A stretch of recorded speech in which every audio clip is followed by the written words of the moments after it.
let us hop into the content for today. And first things first, we've had a couple of new support cards released over the last couple of days that we can take a look at now. And since we haven't, like the last stream was last Thursday, there's actually quite a few of them that we can talk about. Now, I have read none of these beforehand, but I have seen that some of these have made the rounds on like Twitter and stuff, so I'm hoping for some good stuff here.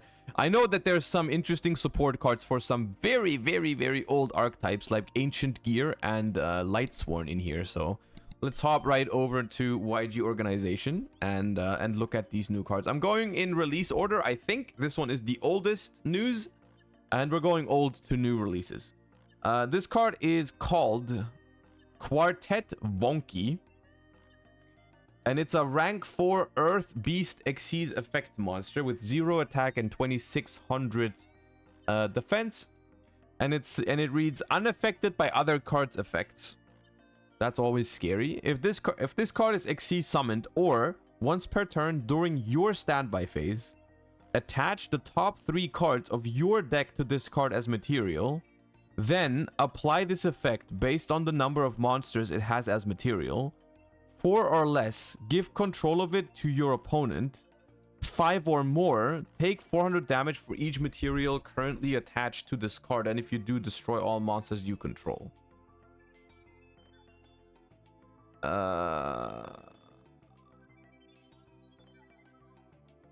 Wait, what's the point of this? During your standby phase,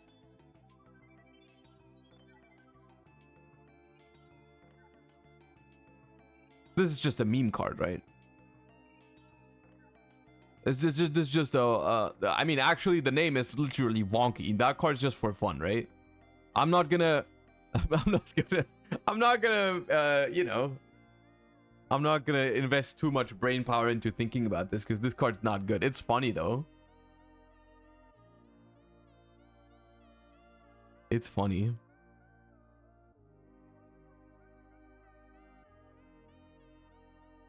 You give it to your opponent and it blows up their field. Well, yeah, okay, I get that. Because it says you make it with 2 monsters, right? And then it attaches 3 cards from the top of your deck. But it counts the number of monsters it has as material, which doesn't necessarily... It's not necessarily all monsters because it attaches 3 random cards from the top of your deck. So if it's like... If it attaches like spells and traps, it's going to go to your opponent, right? It's going to go to your opponent, and then the idea is that you your opponent also has to attach cards to it, and eventually, once it reaches 5 or more monsters, your opponent, ideally your opponent has it, right? You want your opponent to have it, and then in their standby phase, they're going to take massive damage and destroy all the other monsters, but like... It still is a bad card, I think. Most likely. Because you have to, like... You have to summon it with 2 monsters. Then you have to, quote-unquote, get lucky. You attach 3 cards from your deck to it. And if it's 3 monsters, then you literally lose the game. Pretty much, right? Because then it immediately has 5 monsters. So it will never go to your opponent. You'll just keep it. It's a big Zeus card. It is... That is, you know, the problem with that is like, you don't keep it. No, if you hit 3 monsters with this effect, you keep it.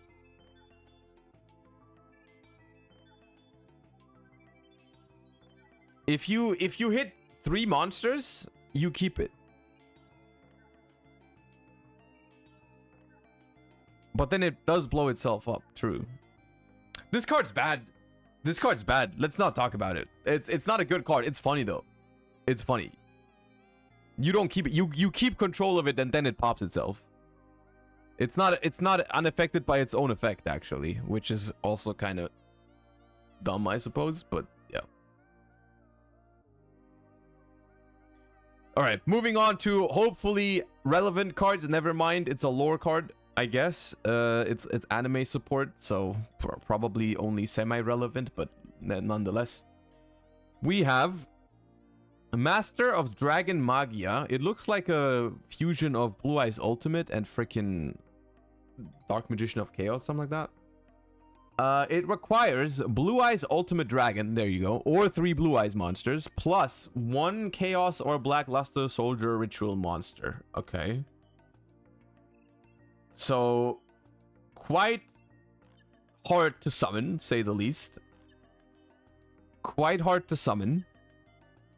This is easier to get out than people think. I mean, okay. Illusion of Chaos does count, which is a playable Chaos Ritual monster, you know, that you can play everywhere. But let's see what it does first. Must be fusion summoned. When your opponent activates a card or effect, quick effect, you can negate the activation, and if you do, destroy that card. You can only activate this effect of this card's name in response to each card type, monster, spell, trap once per turn.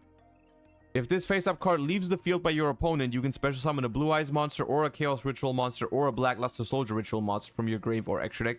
Now, this doesn't specify ignoring its summoning conditions, so you cannot, like, summon stuff that hasn't been properly summoned before. That, you know, you cannot summon everything with this, but still. The first effect, of course, is powerful. The first effect is powerful, but I'm not sure how, like, because it's basically 2 Omni Negates on 1 card, right? That's the way I see it. In theory, it's 3, but, you know, it's 2023, and this card comes out in 2024 Yu-Gi-Oh! You know, trap cards don't count.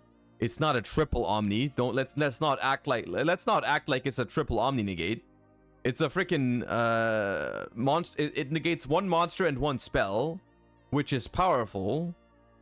I guess having the negate for evenly is good, but, like, you know, like, in very, very, very, very rare occasions, it's gonna be 3 negates with, like, impermanent evenly around, I suppose. Okay, let's count it as a double Omni Negate with a small bonus, you know, with a small chance of being a triple Omni. But just calling it a triple negate is definitely overstating it.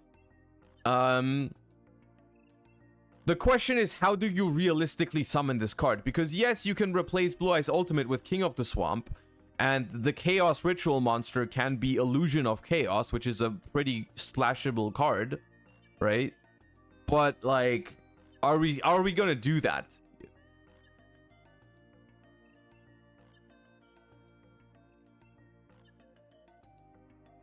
Here's the combo for anyone interested, and then you show me Alpha Zeta. Alpha Zeta is what you tell is what you're showing me. You know, like,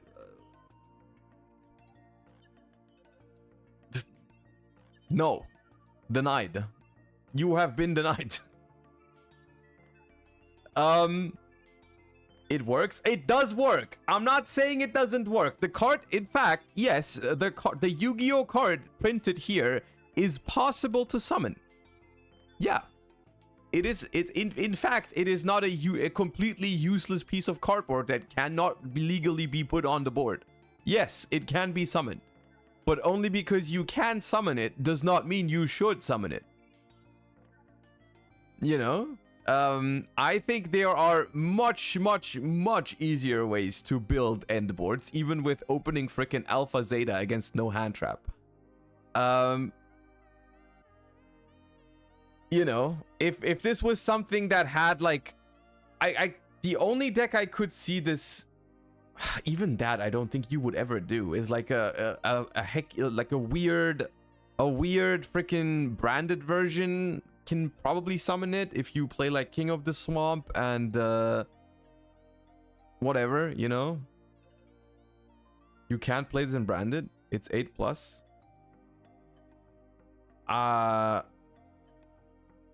What do you mean 8+?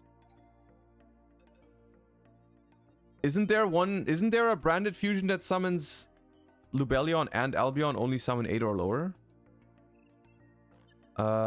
Both? I thought one of them was 8 or more and one of them was 8 or lower. You probably know better than me, to be fair.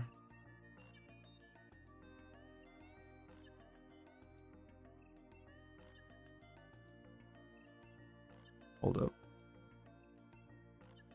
up. Blue belly on the Searing Dragon. So that summons 8 or lower. Albion, the Branded Dragon.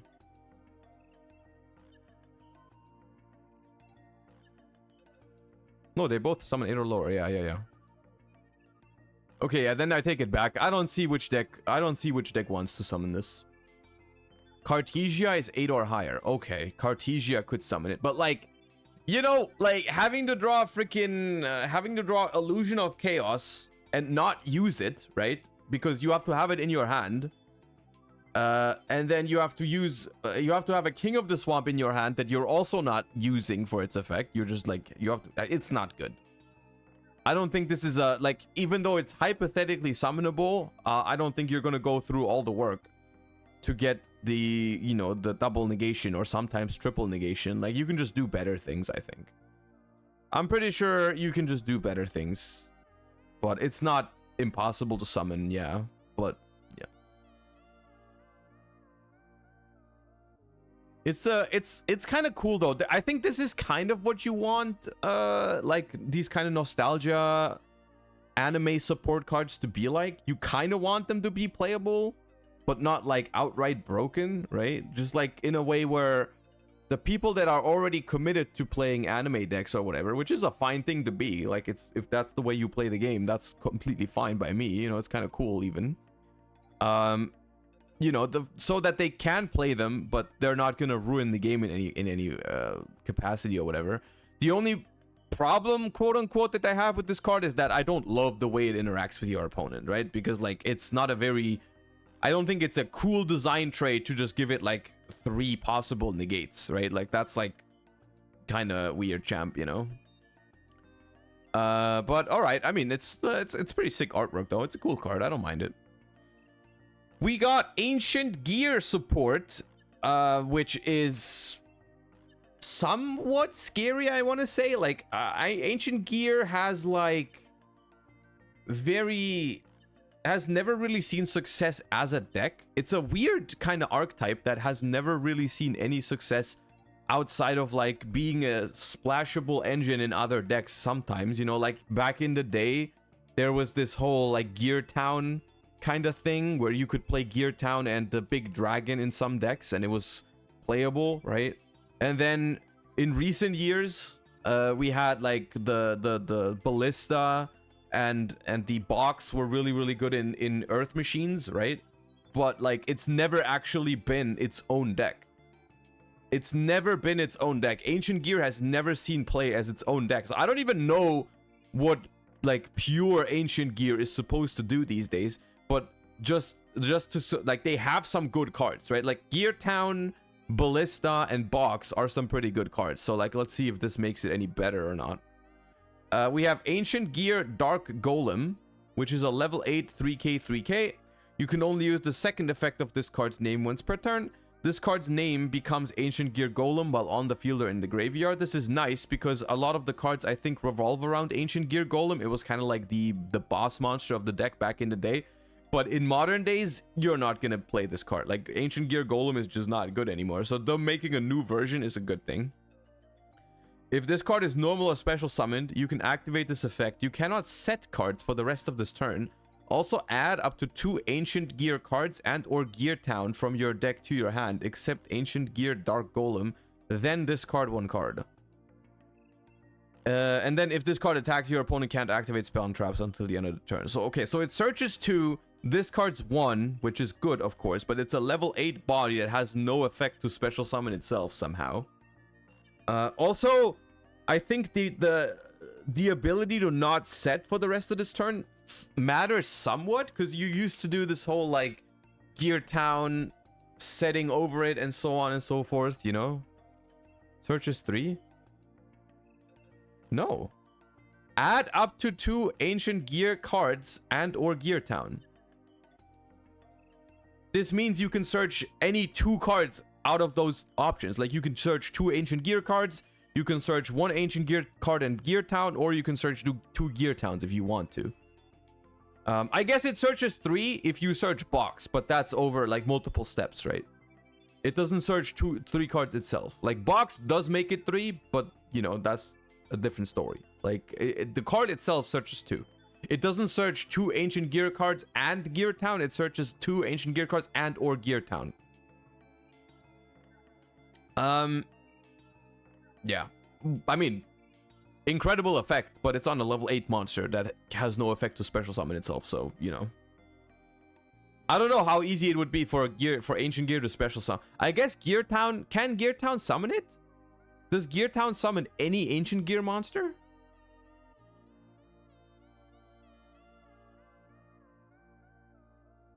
Yeah, right? Okay, so you resolve Gear Town.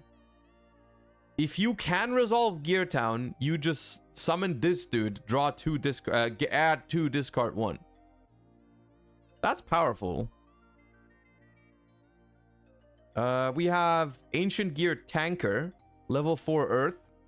You can only use the first and second effect once per turn. If this card is normal or special, you can special an Ancient Gear from your hand. Okay, another way to summon it, even though you have to draw both. Ignoring its summoning condition, or if your opponent controls a monster, you can special summon it from your grave instead. Okay, neat bonus.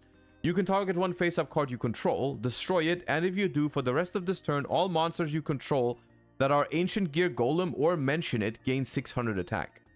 This is cool because the second effect is another way to pop your own Gear Town.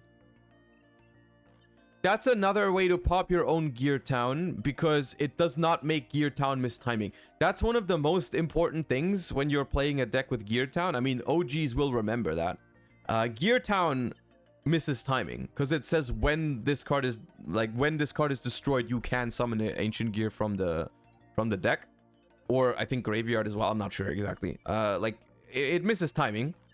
But because this card says destroy it, and if you do, that is treated by the rules as being destroyed simultaneously. So this card plus Gear Town is quite the good combo, because you can, if you have this plus Gear Town, you can just go activate Gear Town, summon this, use this to pop your Gear Town. Then the Gear Town is gonna summon this new dude, which is gonna add 2 Ancient Gear cards, discard 1 card. Then you can use this effect to summon one of the ones that you searched with this from your hand. So like you can see where it's going, right? But it still is a 2-card combo that requires you to have Gear Town in your hand. Ancient Gear Commander, another level 4.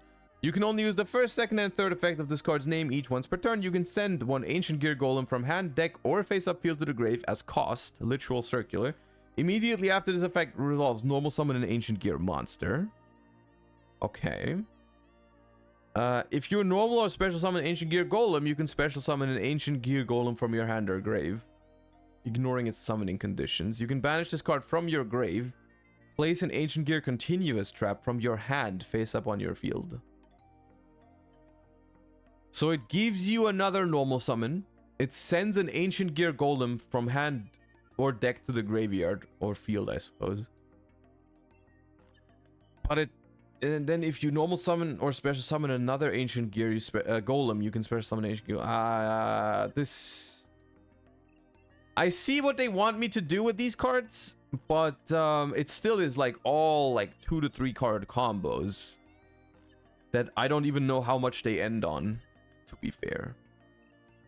You summon Dark Golem and revive it? Yes, in theory. In theory, this card can send Ancient Gear Golem, the Dark... No, it cannot even send this one.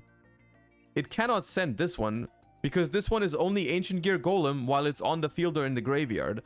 So this one actually has to send the OG Ancient Gear. This card just sucks. This card just sucks. I take back everything that I just said earlier about I like that they are making a new Ancient Gear Golem because the old one sucks and we don't want to put that in our decks. They've printed a card that requires you to play that shit. Like, in order to use this card's effect, you have to use the OG Ancient Gear Golem, which there's no way you're gonna want to do that. Ancient Gear Advance. Continuous spell. You can only activate 1 card with this card's name per turn. Cannot set cards the turn you activate this card. Alright. When this card resolves, you can add an Ancient Gear spell and trap from your hand, except Advance. Okay, this does not include Gear Town, which is kind of a bummer. If this could search Gear Town, it'd be much better. Probably. Read Ancient Gear Fortress. Let me read this card first. Once per turn, you contribute a monster, draw one card, and if you do, until the end of this turn, you can normal summon level 5 or higher monsters that are Ancient Gear Golem or mention it without tributing. Okay. Let me read Ancient Gear Fortress then. I'm not all too excited about these so far, if you couldn't tell. But it's also, I mean, I don't know all the Ancient Gear cards by heart. Ancient Gear Fortress. During the turn they were normal or special, your opponent can't target Ancient Gears with card effects, and they cannot be destroyed by opponent's card effects. So that's pretty much mid-breaker field, right? For Ancient Gears. Your opponent cannot activate cards or effects in response to the activation of Ancient Gear cards and effects. If this card is destroyed in the spell and trap zone, you can special summon an Ancient Gear from hand or grave. Also, you can't special summon for the rest of this turn except Ancient Gears. I mean, it summons from hand or grave, man. Summoning from hand or grave is so much worse than summoning from deck. I don't know, man. None of this seems strong enough. Like, they have synergies. They're not terrible cards. But it's just all... I don't know. It's just all... It doesn't seem like it's quite there, you know? Then we have Ancient Gear Duel, which is a continuous trap card. Monsters you control that are Ancient Gear or mentioned are unaffected by your opponent's activated monster effects. If your opponent controls a monster, you can fusion summon a fusion monster that mentions Ancient Gear Golem from your extra deck by banishing materials mentioned from field or grave. So this is basically like a Shaddoll Schism for Ancient Gears, I suppose.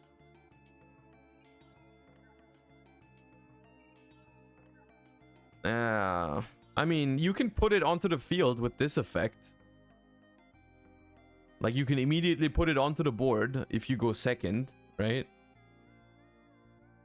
How do you activate this without setting it? So, okay, so I think what they want you to do, the more I see this now, I think is they want you to go second with this to OTK your opponent, make your shit unaffected. And, like, I think the main combo is if you resolve Ancient Gear Dark Golem. Let's not think about how we summon Ancient Gear Dark Golem and how we resolve its effect without being stopped, right? Let's ignore that for a second. Going second, we can activate Ancient Gear Dark Golem. We search 2 Ancient Gear cards. What we search is we search Ancient Gear Commander and we search the trap card Ancient Gear Duel, and then we have to discard 1 card for its effect, and then we discard the commander. So we have, just by resolving the Ancient Gear Dark Golem, we have the commander in the graveyard and we have the duel in hand. So what we can do next is we can banish this card from the graveyard to place the continuous trap face up immediately, right? Or I mean, yeah, we can search advance and then search the trap. That's just an extra step. We can also do that, yes. And then we have the trap card face up immediately, which makes our Ancient Gear Golems and cards that mention it unaffected by monster effects. And then we resolve the fusion effect because we go second, our opponent has monsters. We summon some really big Ancient Gear Ultimate Pound or whatever it's called, and it can attack 3 times. And then we OTK our opponent. So I suppose that's the whole thing, right? We just punch them really, really, really hard, you know, going second. Which is just another very convoluted, like, blind second OTK kind of plan, you know? This doesn't seem very good to me. The cards are cool, but it doesn't seem very good to me. It seems like another just like your 20th best deck at OTKing your opponent going second, right? But yeah, I mean, I'm sure there's someone in chat who can figure out a combo to summon Ancient Gear Dark Golem with like Alpha and Zeta, you know? Like, it's probably possible. If you open Alpha Zeta, you can probably get to Ancient Gear Dark Golem. You guys will let me know. Princess of Friendship, thank you for the 4 months. On it. Okay. It's actually funny. If you do find a way to summon Ancient Gear Dark Golem with just Alpha Zeta in hand, that'd be funny. Let me know if you do.